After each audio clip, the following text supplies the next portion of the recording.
धन्यवाद श्री आनंद शर्मा जी। डॉक्टर विनय पी सहस्त्रबुद्धे। धन्यवाद माननीय उपसभापति जी। मैं विनय सहस्त्रबुद्धे यहाँ राज्यसभा चैम्बर से अपने विचार रख रहा हूँ।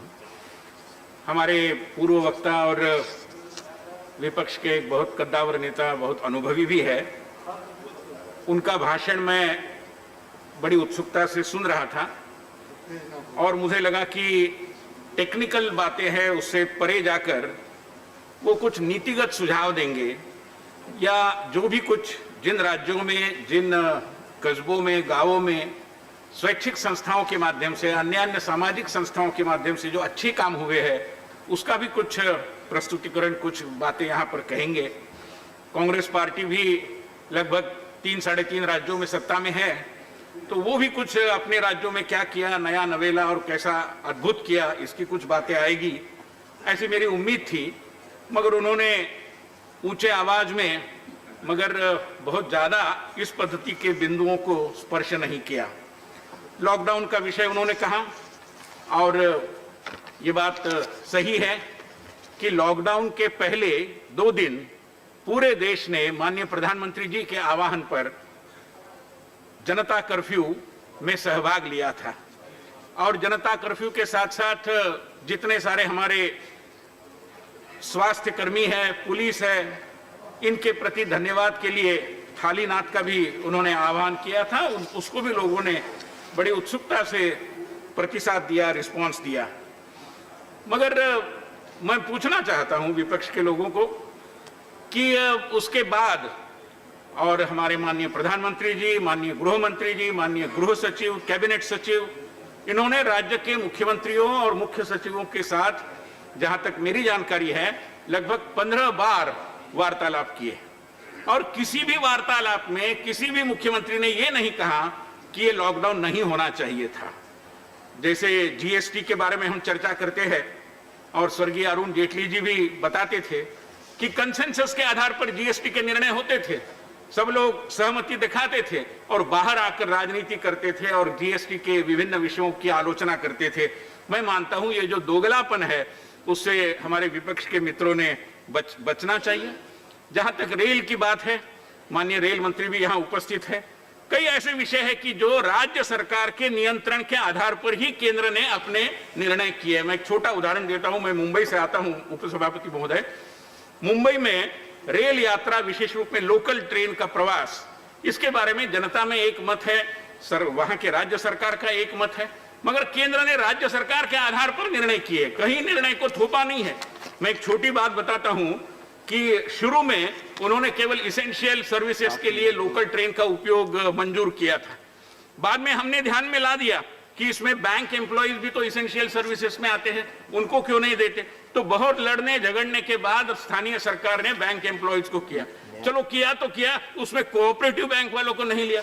मतलब ये जो एक कंफ्यूजन की स्थिति है कई राज्य सरकारों के अंदर, मैं मानता हूं कि उसके बारे में भी यहां पर चर्चा होनी चाहिए। मैं मेरे निवेदन में 3 बातें कहूंगा। पहले तो अंतर्राष्ट्रीय और वैश्विक स्तर पर हमारी भूमिका का निर्वहन हमने कैसे किया है। दूसरा, राष्ट्रीय स्तर पर एक एकात्मिक दृष्टि अपनाते हुए, एक इंटीग्रेटेड अप्रोच करते हुए और एक जन सहभागिता पर बल देते हुए, the kind of participation of the civil society organisation is certainly very remarkable and this nation, forgetting about the party differences, should be acknowledging that, should be recognizing that. Unfortunately, that doesn't seem to be happening. तीसरा, चूंकि मैं महाराष्ट्र से आता हूं, तो स्वाभाविक है कि महाराष्ट्र की जनता चाहती है कि उनकी वेदनाओं को मैं यहां पर स्वर दूं और मैं उम्मीद करता हूं कि जब मैं महाराष्ट्र की बात करूंगा तो उसको सुनने का साहस सामने बैठे हुए हमारी सभी मित्रों के अंदर निश्चित रूप में होगा। मान्यवर, जो कोरोना का संकट आया उसकी विशेषता हम जानते हैं कि न इसकी भौगोलिक सीमा है, न इसकी समय की सीमा है। Nothing could be predicted. ऐसी स्थिति में जब विश्व समुदाय इसकी चपेट में आ रहा है तो एक विश्व के जननायक के रूप में, एक दृष्टि से भारत के जननायक और वैश्विक जो भी एक प्रभाव क्षेत्र माननीय प्रधानमंत्री जी का बना है, उन्होंने इनिशिएटिव लेकर सार्क के सारे सदस्यों की एक बैठक बुलाई। न केवल बैठक बुलाई, सार्क के लिए एक फंड निर्माण करने की पहल की और उसको सार्क देशों ने, क्योंकि सार्क देश ज्यादातर अविकसित देश है, तो उन्होंने भी बहुत अच्छा प्रतिसाद उसको दिया, रिस्पॉन्स दिया और पहल सफल हुई। उसी तरीके से G20 राष्ट्रों के बारे में उस बैठक में भी माननीय प्रधानमंत्री ने कोरोना केंद्रित उपायों की चर्चा की और उस बैठक का भी लगभग विषय एक ही रहा कि कोरोना पर हम मात कैसी करें। लगभग 150 देशों में हाइड्रोक्लोरोक्विन की सप्लाई भारत सरकार के इनिशिएटिव से हुई। पीपीई, मास्क इत्यादि का वितरण वहां भी हमने बहुत बड़ी संख्या में किया। मैंने आंकड़ेवारी शायद देने की आवश्यकता नहीं है, मगर हम सब जानते हैं कि बहुत बड़ी संख्या में 150 कंट्रीज में हमने जो फेस मास्क दिए हैं वो 68 मिलियन है, फेस शील्ड्स दिए हैं वो 10 मिलियन है और वेंटिलेटर्स दिए हैं वो 73,000 है। तो मेरे कहने का मतलब यह है कि हमने विश्व समुदाय के सम्मुख भी हमारी भूमिका का बहुत अच्छे तरीके से निर्वाह किया।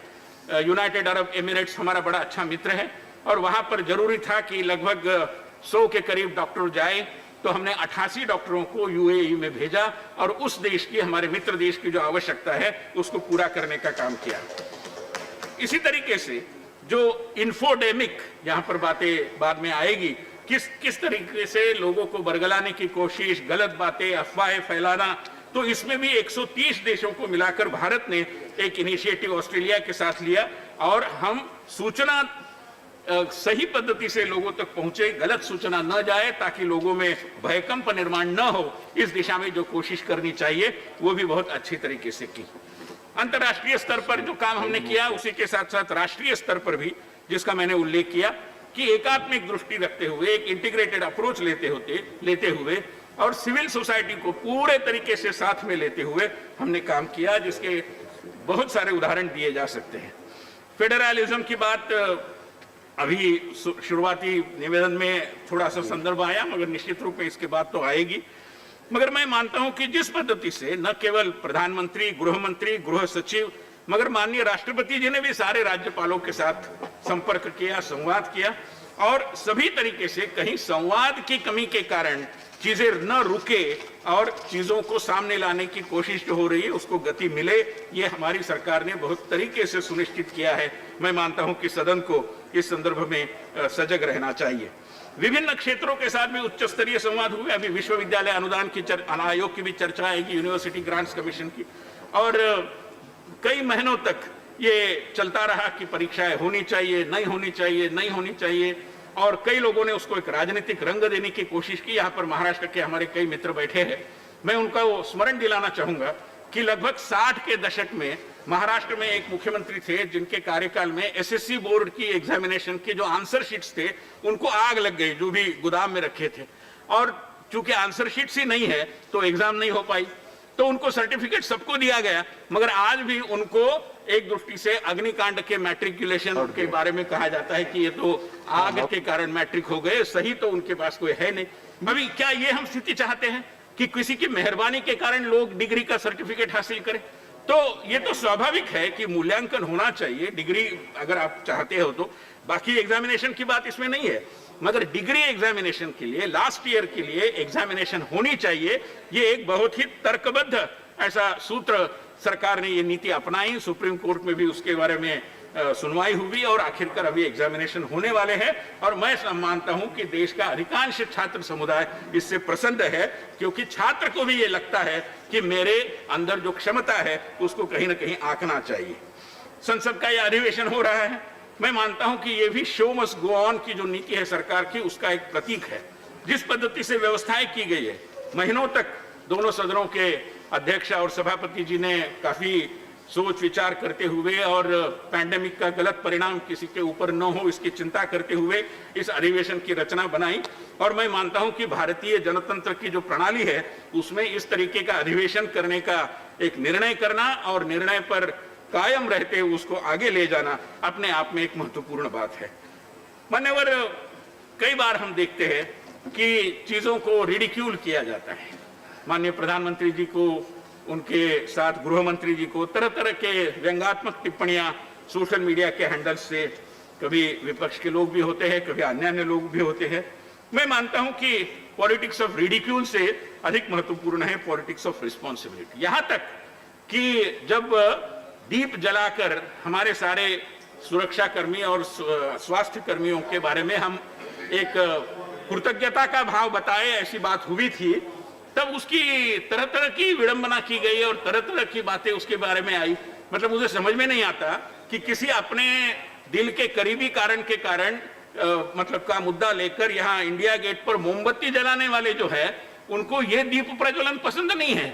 ये तो वाकई में अच्छा दीप प्रज्वलन है, क्योंकि हम धन्यवाद ज्ञापन कर रहे थे, मगर ये विडंबना है। ये विडंबना मैं मानता हूँ कि हमारे विपक्ष के मित्रों को आत्म परीक्षण के लिए थोड़ा आत्म परीक्षण के लिए मैं मानता हूँ कि एक महत्वपूर्ण कारण है। इसके बारे में थोड़ा साहस रखिए, थोड़ा साहस रखिए। सहस्त्र बुद्धे जी प्लीज एड्रेस द चेयर। मगर थोड़ा बुद्धे जी चेयर को संबोधित करिए, थोड़ा साहस रखिए, चेयर को संबोधित करिए। माननीय गृह मंत्री जी ने दिल्ली की स्थिति को नियंत्रण में लाने के बारे में वहां की राज्य सरकार के साथ समन्वय बिठाया, तो रिकॉर्ड टाइम में 1 महीने से भी कम समय में 1000 बेड्स का उपयुक्त यहां पर एक अस्पताल बनाया। मैं मानता हूं कि अन्य राज्यों को भी इससे कुछ न कुछ सीख लेने लायक विषय था, मगर दुर्भाग्यवश ये हुआ नहीं। और मैं मानता हूं कि इसी पद्धति से जो आज हम देखते हैं कि लगभग हर जिले में हमने टेस्टिंग लेबोरेटरीज निर्माण की, इतने कम समय में 6 महीने में इस तरीके से एक लक्ष्य सामने रखते हुए और पूरी ताकत लगाते हुए काम करना, मैं मानता हूं कि अपने आप में एक बड़ी बात है। अभी अभी हमने आयुर्वेद के संदर्भ में बिल की बात की। मैं कहना चाहता हूं कि आयुष मंत्रालय के हमारे जो सचिव महोदय है, उन्होंने 6 मार्च को, मतलब पूरा संसद का सत्र भी शुरू था, लॉकडाउन हुआ भी नहीं था, मगर एक बहुत विस्तृत एडवाइजरी जारी करते हुए क्या किया जा सकता है, आयुर्वेद का क्या उपयोग हो सकता है, इसके बारे में कहा। यहाँ पर पूर्व वक्ताओं ने दूसरे बिल के बारे में जब चर्चा चल रही थी, तब केरल में क्यों नहीं ये एक बिंदु उठाया। मैं उनको कहना चाहता हूं कि आयुर्वेद जैसी ज्ञान प्रणाली का सम्मान भी करना चाहिए। अभी मैं बता रहा हूं आपको कि आयुर्वेद के बारे में वहां की एक मंत्री महोदय, मैं नाम नहीं लेता क्योंकि नाम लेने से फिर वो उकसाए जाएंगे, मैं किसी को उकसाना नहीं चाहता, मैं तर्कबद्ध चर्चा करना चाहता हूं। केरल की एक मंत्री ने कहा, द प्रोग्राम मतलब Ayurveda related promotes the use of Ayurveda and modern medicine in conjunction, but diagnosis, medication and treatment will be through scientifically backed modern medicine only. मतलब ये क्या अनसाइंटिफिक है? अगर आयुर्वेद अनसाइंटिफिक है तो आपको क्यों चाहिए वहां पर संस्थान? उसके लिए क्यों कर रहे? कई मित्र हमारे केरल के आए हुए हमारे मित्र हैं अच्छे, आज उधर गैलरी में बैठे हैं, but I think sir sitting in gallery doesn't mean you have to play to the gallery. So they should be reasonable in saying कि केरल में क्यों चाहिए। और गुजरात वालों ने पहली पहल की थी, पुरानी संस्था है, पहले उनका पत्र आया, फर्स्ट कम फर्स्ट सर्व पद्धति से उनको संस्थान मिला, केरल को भी मिलेगा, क्यों नहीं मिलेगा? तो मेरे कहने का मतलब है कि थोड़ा दलगत राजनीति से ऊपर उठकर अगर हम इन सारे विषयों की चर्चा करते हैं तो चर्चा सार्थक भी होगी। पहली बार माननीय उपसभापति महोदय, पहली बार इस देश में हमारे जो हॉकर्स बंधु है उनके लिए स्वनिधि नाम की योजना बहुत ही कल्पना लड़ाते हुए और बहुत तरीके से क्रिएटिव गवर्नेंस का उदाहरण जिसको मैं कहूंगा, इस योजना को लागू किया गया। अनाज वितरण, जो मुफ्त में अनाज देना है हमारे गरीबी रेखा के नीचे जो भाई बहन हैं, उसकी अवधि भी बढ़ाई गई। तो एक दृष्टि से प्रोग्रेसिव अनफोल्डमेंट के माध्यम से हमारे सरकार ने विभिन्न विषयों पर काफी अच्छा काम किया, जिसको मैं सदन के सामने लाना चाहता हूँ। कई राज्यों ने भी किया। मध्य प्रदेश सरकार ने मजदूर यातायात का प्रबंधन किया, अभी कई बातें आई यहाँ पर, मगर मुझे समझ में नहीं आता जो मध्य प्रदेश सरकार कर सकती है वो अन्य सरकारें क्यों नहीं कर सकती। मध्य प्रदेश ने क्या किया, जैसे मैं उदाहरण देता हूँ, प्रफुल्ल पटेल जी जानते हैं कि धुले या भंडारा जो जिसकी सीमा सटी हुई है, वहां पर अगर कोई हमारे मजदूर जाते हैं तो मध्य प्रदेश सरकार उनको बसों में बिठा के उनके जलपान की भोजन की व्यवस्था करते हुए उनको जहां जाना है, अगर यूपी जाना है तो यूपी की सीमा पर यानी झांसी तक अपने बसों से छोड़ती थी। और सबों ने मध्य प्रदेश सरकार को दुआ दिया। उनके लिए जो खान पान की व्यवस्था थी वो या तो राजनीतिक दलों ने की या फिर स्वैच्छिक संस्थाओं ने की, जहां पर कम पड़ा वहां पर सरकार ने भी योगदान दिया। यही बात अगर राजस्थान सरकार भी कर सकती थी, यही बात प्लीज बैठ करके ना बोले, कोई चीज रिकॉर्ड पे नहीं जाएगी। तो मैं मानता हूं, तो मैं थोड़ा साहस रखिए, दिक्कत है आपको, मगर प्लीज मेरा मानना है कि please nothing will go on record. आप बोले विनय जी, आपकी बात जारी। रोजगार सेतु नाम का एक ऐप बनाया मध्य प्रदेश सरकार ने, कि जो रोजगार चाहते हैं और जिनके लिए श्रमिक चाहिए है, इन दोनों का मिलाप करने का एक ऐप बनाया। कितनी छोटी सी बात है मगर कितना बड़ा परिणाम है। किसानों के लिए उदारीकरण की ढेर सारी और रचनाएं वहां पर की। जैसे हम जानते हैं कि वहां पर अभी अपने घर में बैठे बैठे अपने घर को ही मंडी बनाते हुए किसान अपनी जो फसल है उसको बेच सकता है। अभी कुछ राज्य इसका अनुकरण कर सकते थे मगर मैं नहीं जानता कि दलगत राजनीति उसकी आड़ में क्यों आए। महोदय, बचे हुए समय में मैं महाराष्ट्र की बात करना चाहूंगा और महाराष्ट्र की और मुंबई की जो बात है, एक दृष्टि से वहां की जनता की दर्द भरी दास्तान है जिसको मैं यहां पर स्वर देने की कोशिश कर रहा हूं। मान्यवर, प्रशासन और राजनीतिक नेताओं ने मतभेद के इतने कड़े मतभेद जिनके कारण पैंडेमिक मैनेजमेंट का बहुत सारा नुकसान हुआ। Chief secretary, Mumbai municipal corporation के कमिश्नर, इनका आपस में जमता नहीं। मुख्यमंत्री जी कुछ बोलते हैं, दूसरे जो दल के प्रमुख नेता है महाराष्ट्र के एक बहुत बड़े मान्यवर नेता जिनका इस सरकार के बनने में बड़ा महत्वपूर्ण रोल था, उनका कुछ अलग मत होता है।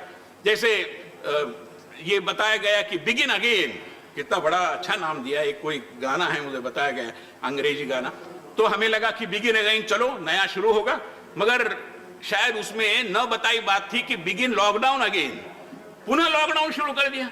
और लॉकडाउन के बारे में हर कोई जानता है कि लॉकडाउन करना है तो 14 दिन का लॉकडाउन ही सफल होगा। मगर कभी, मैं कई राज्यों का नाम ले सकता हूं, राज्यों का नाम लेने से कई लोग थोड़ा उत्तेजित होंगे इसलिए मैं नहीं लेता, मगर हमारे पूर्व में, हमारे दक्षिण में, हमारे मध्य भारत में कई राज्य है कि जिन्होंने लॉकडाउन के साथ खिलवाड़ की, गंभीरता पूर्वक और वैज्ञानिक तरीके से लॉकडाउन पर अमल किया नहीं, जिसके कारण लोगों को बहुत नुकसान हुआ।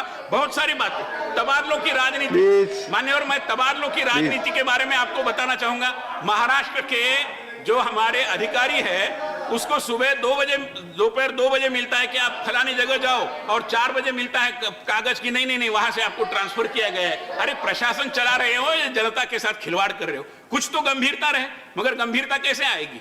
क्योंकि मंत्रालय से तो काम करना नहीं है, अपने ही घर से काम करना है। तो इस पद्धति से मैं मानता हूं कि महाराष्ट्र के लोगों के साथ जो विश्वासघात हुआ, और कई बारों में चर्चा हुई अभी की कुछ घटनाओं का मैं जिक्र नहीं करना चाहता, मगर कोई एक अवैध तरीके से जो निर्माण हुआ उसके बारे में बुलडोजर चलाया गया।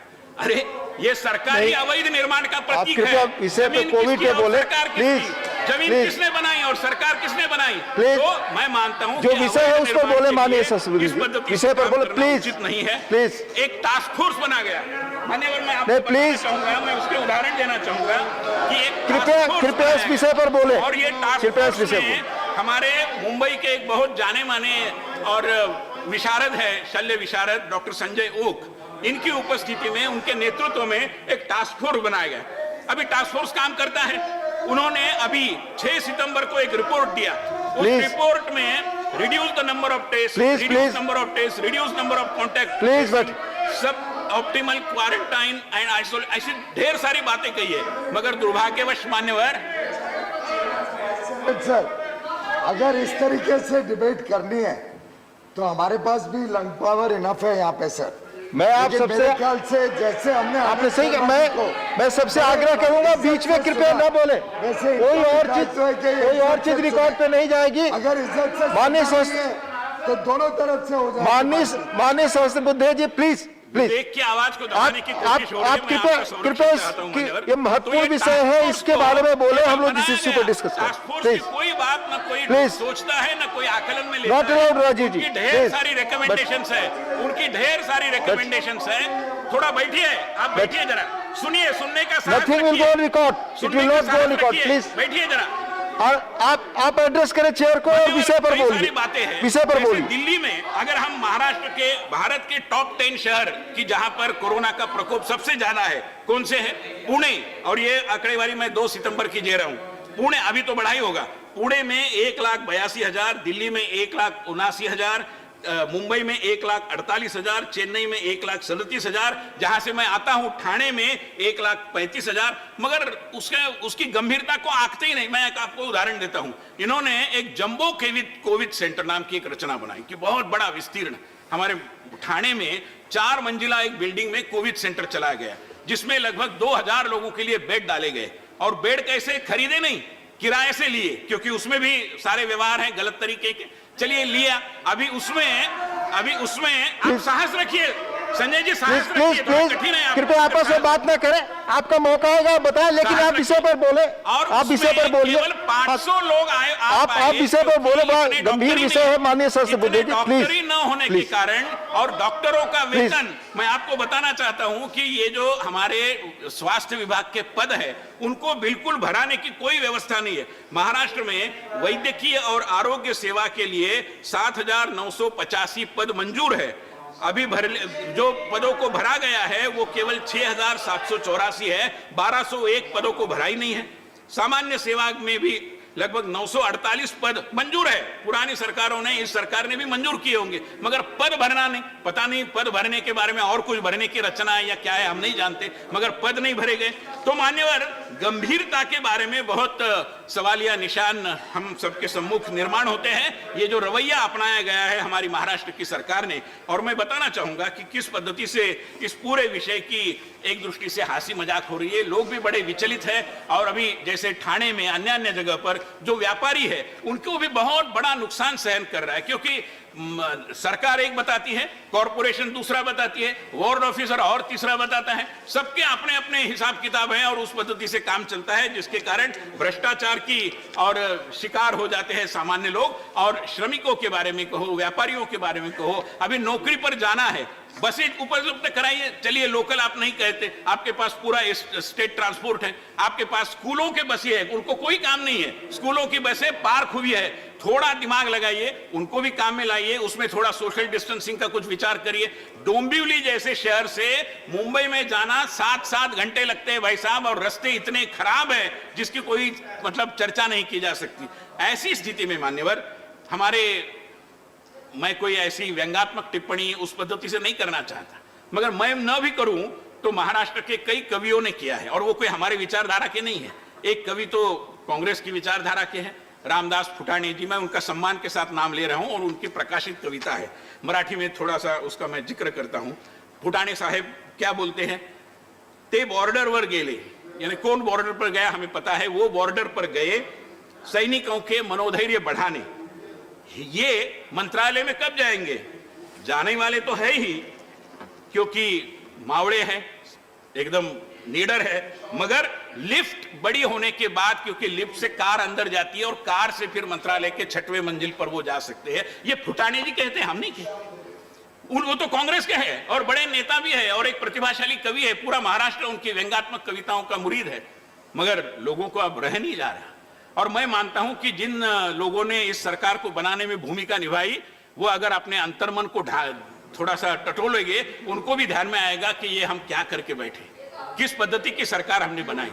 और इसलिए मैं मानता हूं कि मेरी वहां की राज्य सरकार से गुजारिश है कि चीजों को संभालने के लिए सभी का सहयोग लेते हुए, और विशेष रूप में स्वास्थ्य सेवा के बारे में लोगों को अगर सरकार के प्रति जो विश्वास की भावना होनी चाहिए वो ही नहीं होगी तो सरकार कैसे चलेगी, और कैसे जनता को ये कोरोना के कारण जो आपत्तियां है उसके साथ लड़ने का साहस निर्माण होगा, ये नहीं होगा भाई साहब। और इसलिए उपाध्यक्ष महोदय, मैं आपको कहना चाहता हूं कि पूरी चर्चा करते समय हमारे राज्यों में जो भी हो रहा है, कई राज्य ऐसे जहां पर आज और कल छुट्टी, ये लॉकडाउन है, फिर 4 दिन के बाद और एक लॉकडाउन है। अरे लोग क्या क्या दिमाग में रखेंगे, और कुछ प्लानिंग करना होता है वो कैसे करेंगे, मगर किया, क्योंकि गंभीरता नहीं है, केवल लॉकडाउन नाम के वास्ते करना है कि हमने लॉकडाउन किया ये बताना है। तो माननीय, और मुझे आपके सम्मुख केवल इतना ही कहना है कि अगर कोरोना की लड़ाई में एक गंभीरता आती है, राज्य सरकार केंद्र के साथ समन्वय से अच्छे ढंग से काम करता है, तो मैं मानता हूं कि इस कोरोना के संकट पर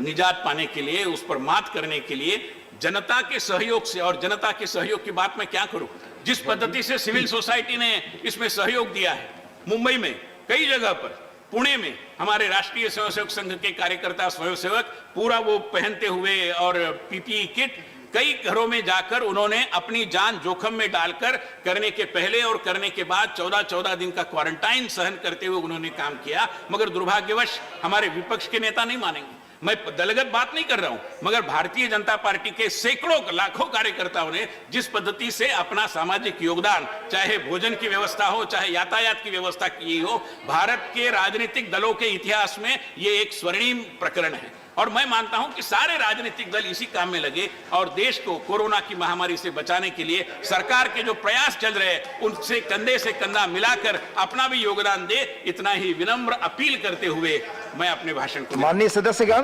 कृपया माननीय सदस्यगण, मेरा एक निवेदन है, बहुत महत्वपूर्ण विषय है जैसा आप जानते हैं, जिसको लेकर के आपने माननीय चेयरमैन साहब से आग्रह भी किया। इस विषय की गंभीरता को देखते हुए अगर हम आरोप प्रत्यारोप के बजाय क्या हालात है, कैसे हम निकल सके, अगर हम सब क्रिएटिव सजेशन दें तो ज्यादा बेहतर होगा। माननीय जिया जी, आप कुछ कह रही थी, आप बताएं। डॉक्टर सहस्रबुद्धे की बहुत सम्मान करती हूँ, मगर मैं घर जाने वाली थी, मगर इनके भाषण को सुनकर मैं वापस आ गई। मुझे ये कहना है कि मेरे परिवार में भी लोग पीड़ित रहे हैं और जिस तरह से सिर्फ उनका ही नहीं, उस अस्पताल में लोगों का देखभाल हो रहा था, जिस तरह से मुंबई के सड़कों में सैनिटाइजेशन हो रहे every hour, it is incomparable. इस विषय को लेकर पॉलिटिक्स नहीं करना चाहिए। धन्यवाद, ये बहुत धन्यवाद। गलत प्लीज बात है। प्लीज कृपया नहीं, नो, माननीय डेरिक जी, आपका